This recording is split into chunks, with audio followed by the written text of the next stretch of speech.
français littéralement, comment se tenir devant les stratégies philistines. Mais avant de se tenir, nous devons savoir quelles sont leurs stratégies.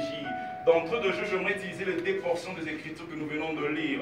Ephésiens 4 nous parle que Christ a donné les dons à l'Église, des apôtres, des prophètes, des évangélistes, le pasteur puis des docteurs. Mais avant que je puisse développer cette écriture, la Bible déclare dans 1 Samuel 8, le verset 10 à 14, la Bible parle, le prophète est en train de dire au peuple des dieux, par rapport à cet démon, voici ce que ce roi fera de vos fils et vos filles. Premièrement, il fera de vos fils de soldats.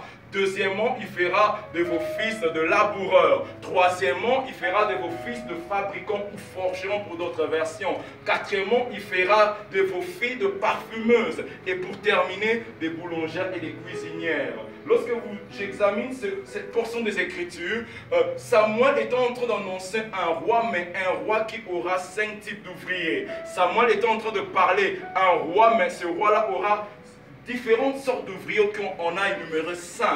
Mais lorsque vous annexez ce que Samuel est en train de dire, vous annexez cela avec Ephésiens 4, qui parle aussi d'un roi, le roi qui est Christ. Christ aussi qui était l'image même de ce que Samuel parlait. Et Christ aussi venait avec 5 types d'ouvriers. Samuel a parlé de soldats, qui est imagé par les apôtres. Parce que les apôtres, ce sont des soldats qui sont expédiés pour gagner de terrain. Samuel a parlé de prophètes. Le prophète, c'est celui qui élabore, qui prépare le peuple. Samuel a parlé de forgeron. Le forgeron, c'est celui qui aiguise le fer, qui aiguise l'acier. Or, qui aiguise l'acier? Éphésiens nous parle que le P, c'est même la parole de Dieu. Ça, c'est l'image des enseignants. Les enseignants nous aiguisent la sainte doctrine. Mais Samuel aussi a parlé des parfumeuses. C'est l'image des évangélistes. Les évangélistes sont porteurs de ce parfum pour répondre au peuple. Samuel a parlé aussi des cuisiniers, des boulangers. C'est l'image de pasteurs qui prépare le pain pour le peuple. Amen. Alléluia. Amen. Mais pour ces assises, je veux juste me focaliser sur le forgeron.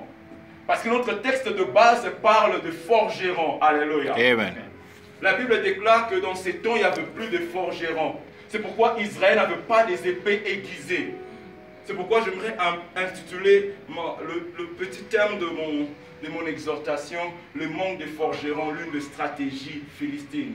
Le manque de forgerons, l'une des stratégies philistines. Alléluia. Amen. Le manque de forgerons, l'une des stratégies philistines. D'entre deux jeux, je n'aimerais pas m'insister sur le philistin. Parce que l'homme de Dieu l'a bien parlé dans la nuit de prière. Il a dit que ce sont des errants par leur racine, ce sont des nomades, c'est l'ennemi. Mais pour aujourd'hui, j'aimerais que nous focalisons sur le forgeron. Et les forgerons, je n'aimerais pas que nous limitons sur la personne qui manie l'acier. Mais j'aimerais que nous prenions de la perspective de l'enseignant. Alléluia. Amen. Autrement, lorsque je dis le manque des forgerons, l'une des stratégies philistines, ce que je veux dire, le manque de l'enseignement doctrinal est l'une des stratégies du diable pour ces temps. Lorsque je dis le manque de forgerons, l'une des stratégies de l'ennemi, je veux dire le manque de la sainte doctrine, de la sainte évangile. C'est ce que le diable a mis comme plan d'action pour ces temps. Lorsque je dis le manque de forgerons, l'une des stratégies philistines, ce que je veux dire, c'est ce qui faisait même la force, le fondement de l'église, l'ennemi a remplacé ça par quelque chose d'autre. Le manque de forgerons, l'une des stratégies de l'ennemi. L'ennemi sait, s'il retire l'enseignant, même le combat spirituel est perdu d'avance. L'ennemi sait, si nous retirons la sainte doctrine, on a perdu d'avance.